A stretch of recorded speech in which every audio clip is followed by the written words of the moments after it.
Ruben, as mentioned, so many positives to take into this weekend.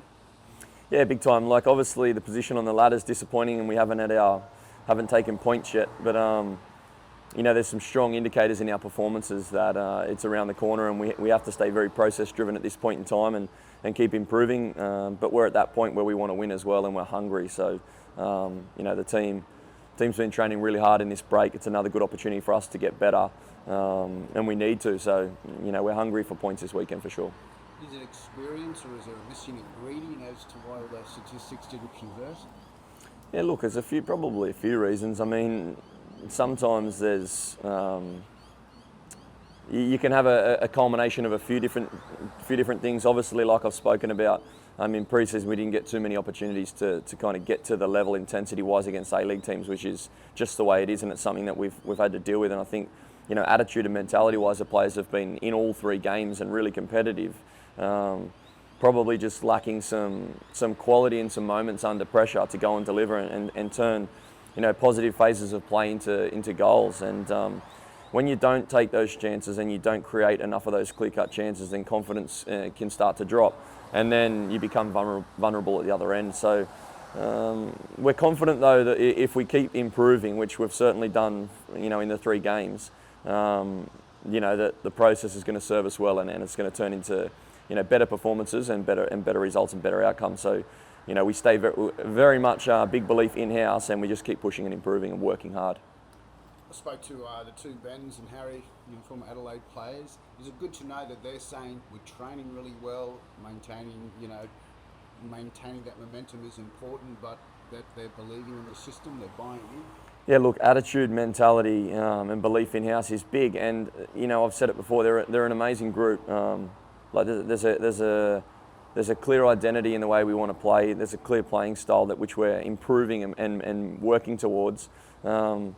Now it's about the one percenters that win games and moments and executing under pressure. And the longer we train at this intensity with this mentality and with this positivity, the closer we are to that culminating into results and outcomes that are positive. So look, we stay very process driven. Like I said, those boys have big belief. They're good characters, and we all need to improve and make sure that when the moment comes that we take the opportunity in front of us. Is there a different sort of energy in this Unite round up against Adelaide, both away games? A lot of, I suppose, former organisations, players, coaches on the sidelines watching on? Yeah, look, it's got an interesting dynamic. I think it's it's a decent initiative from the league. Obviously, all the teams down there in one major city. But for us, to be honest, we're just focused on Adelaide. We're just focused on our own performance. Focused on getting the points. Focusing on going down there and doing our fans and members proud and actually getting them a result that they can get behind. So we're hungry.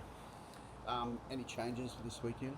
Yeah, a couple of changes. Got a few niggles that I'm dealing with, and a few boys that are sick. There's a couple not here today, so probably don't have a concrete lineup for this weekend's game. But like I say, there's a lot of hungry players out there, and a lot of guys putting their hand up with some positive training performances as well. So, whilst the young ones keep improving and keep kind of growing into themselves, because there are a few young players in our squad that I feel like later on in the year will play a big part as they come to the level. There's also a few senior ones that I feel like are finding more and more match fitness and match minutes. We've got players like Isuzu that he's played 2 games now back to back.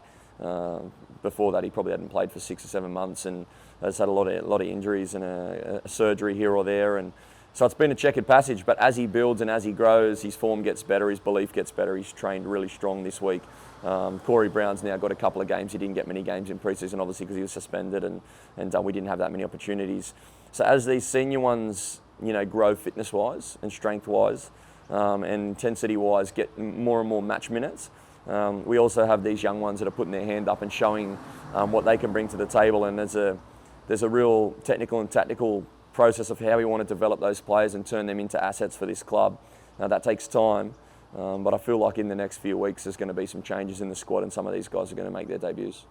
It's interesting you're coming up against a team who, out of all the other teams in the competition, has been pushing their juniors through the most than any other club. So is this an insight to some of the future which we could see in this game? Look, I think Adelaide, to credit to them, they've shown a really good blueprint on how to bring players through their own system. I think where they have the advantage is they're a lot further down that process than we are as a club at the moment. And that's just the truth. Their academy's been strong for a while. They've got a really strong association with South Australian football. They're working in tandem with that, which we're trying to do here now with Football Queensland, and trying to build better pathways and better processes for players to come through, which, to be honest, is a work in progress, and it's going to take a long time before it's to the level we need it to be. But we focus on the small steps and small gains, and like I say, there's some good young quality talent that we've got, Queensland talent. We want more guys like your Lucas Harringtons, your Quinn McNichols, your Thomas Waddinghams, your Keegan Yelicich's, Queensland players in young national teams, and we want to kick some of them on into Socceroos teams, and then bring through more and more of our own homegrown talent into this squad, which will make us, like I've said before, more sustainable long term as a club business-wise, and I think it can culminate in better results and stronger performances when you have players that know what it means, to wear the jersey and are from here. And I think that's a really enjoyable process for our club. I certainly enjoy coaching these younger players and bringing them through. I've debuted a lot of young players in my short tenure as an A-League head coach at Perth and here at Brisbane now, and I intend to do the same. But it's also about right game, right moment, right opportunity for those players, and making sure that when they do come in that they're ready. So yeah, it's a nice mixed group at the moment. A lot of positivity within. We want to turn that into wins. Acosta, is he back this weekend? Nah, look, he's still probably 2 weeks away. I'd say 2 or 3 weeks, which is disappointing because, like I say, we had him earmarked to play a certain role in our lineup. But like I say, one man's misfortune is another man's gain, and there are players putting their hand up. So that's given me some selection headaches for sure. Some of the other names we won't make it back this weekend, or? Look, it's hard to say at this point. There's a few that are kind of close, so try and keep those cards close, and we'll see how we go. But regardless of who we put out, we want an improved performance again. That's the first thing, and we want a result. And we travel down there to Sydney against Adelaide, and we expect to win 3 points. They're beatable? Look, every team's beatable. I think, like you brought it up, the metrics of last week's game kind of paint a pretty clear picture. We've had 10 corners to 4, 65% of the ball. Not many teams go down to Melbourne Victory and do that. I think that's a testament to our model and what we're trying to build, and playing football the way that we believe in, which is to be an on-the-ball team, technically and tactically fluid, and it takes time. That's one thing I'm certain of, and wherever we're at now isn't going to be where we end up, but there's no excuses also. We want to win games, and we weren't good enough to do that last week, and there's a few things that we've addressed and where we think we can improve, and we respect Adelaide, and we respect their start they've had to the season and the quality players and lineup that they've got. But we expect to go down there and win. Is it the finishing, or is it the service being provided to the finishers, or what is? It can be a little bit of everything. What drives a player in a 1v1 moment to go and make that a positive outcome? Sometimes that's belief. Sometimes that's confidence. Sometimes it can be the position that they're picking up the ball in a phase of play, and tactically, can we help those players get into more goal scoring opportunities? That's the process that we're building towards. Can we get more numbers in the box, and can we get more attacking intent, for sure, to create more clear-cut chances? That's something we need to improve. You can only do that though if you've got a clear process, which we have, and I believe that there's a few players that haven't played their best to this point, and I expect them to turn their form around.